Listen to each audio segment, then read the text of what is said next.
И така, регистрирали сме се в Wix, намираме се в панелът за управление на нашия уебсайт. Отиваме на дизайн сайт.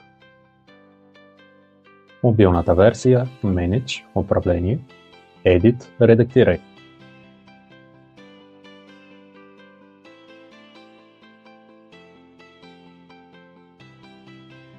Казахме, че основните елементи на нашата веб страница са заглавната лента, секцията и долната лента. Преди да започнем да добавяме елементи, ако сте си създали уебсайта чрез изкуствен интелект, съответно тук зачистваме веб страниците, избираме трите точки Delete, за да не останат само 3. Създаваме си нова веб страница от добави страница, Blank Page за празна страница, озаглавяваме веб страницата, мобилната версия,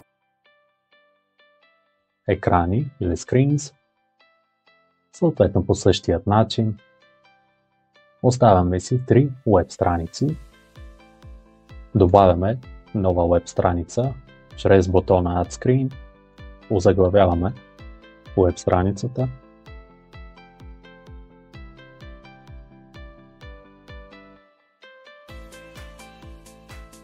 тук имате и опция да добавите икона за дадената веб страница.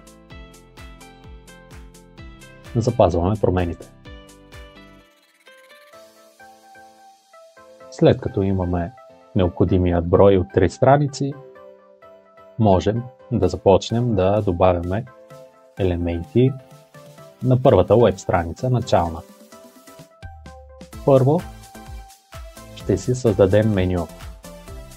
От бутона Добави намираме меню. Ето тук вдясно можете да видите различни дизайни на менюта.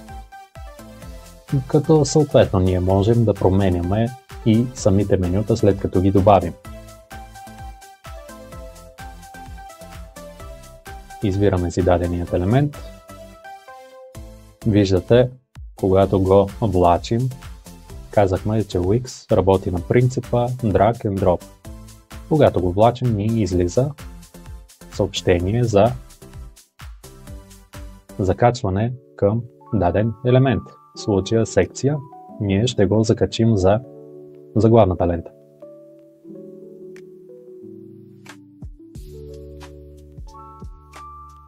Избирам си заглавната лента, мога да редактирам нейния дизайн. В случая да задам on.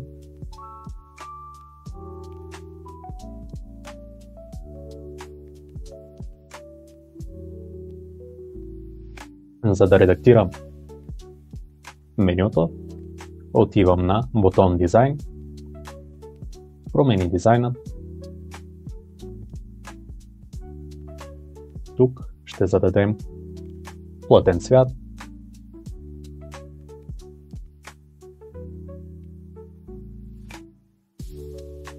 Като разбира се, вие задавате каквото на вас ви харесва.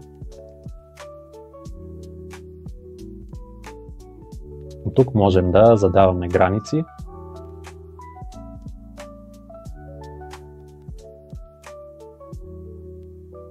От тук можем да променим ъглите на нашите бутони в менюта. Ако зададем стойности за пиксели, виждате, че ъглите на нашето меню стават обли. От тук можем да задаваме сенки за менюто, като избираме съответно ъгъл, под който да зададем сянката, където примерно за демонстрация на сянката виждате как се появява сянка за даденият обект. От тук можем да избираме целият контейнер, цялата кутийка за менюто, а от тук да редактираме отделните бутони, дизайнът на отделните бутони. Имаме различни опции, като това е стандартният дизайн. Какво да се случва, когато преминем с мишка над съответното меню, Hover. На мен обаче това меню не ми харесва. Връщам се назад. В случая обаче забелязвате, че за главната лента можем да задаваме като фон единствено цвят, но не и изображение. Това е едно от ограниченията на Wix, но можем да преборим това следният начин. Първо трябва да скрием заглавната лента, тъй като тя по подразбиране ни е добавена. Отиваме в Page, управление на веб страници. Избираме си веб страницата, настройки на веб страницата. Съответно ето тук от Layout изглед избираме без заглавна лента и без долна лента. Остана ни само една празна секция. Отиваме на добави елемент, търсим Strip лента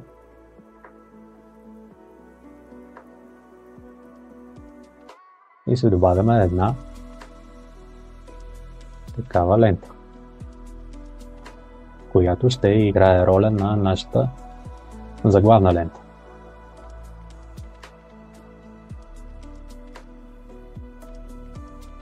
Както забелязвате, тези ленти са разтеглени, което означава какво? Когато визуализираме уебсайтът на екрана, дадената лента се разтегля от край до край спрямо резолюцията на екрана. Бонусът на тези ленти е, че можем за тях да зададем изображения, дори и видео като фон. Когато става дума за изображения, видео, мултимедия, винаги трябва да се съобразяваме с авторските права. Търсим изображения, търся фон в контекста на музика. Може да си запишем No Copyright, което означава какво?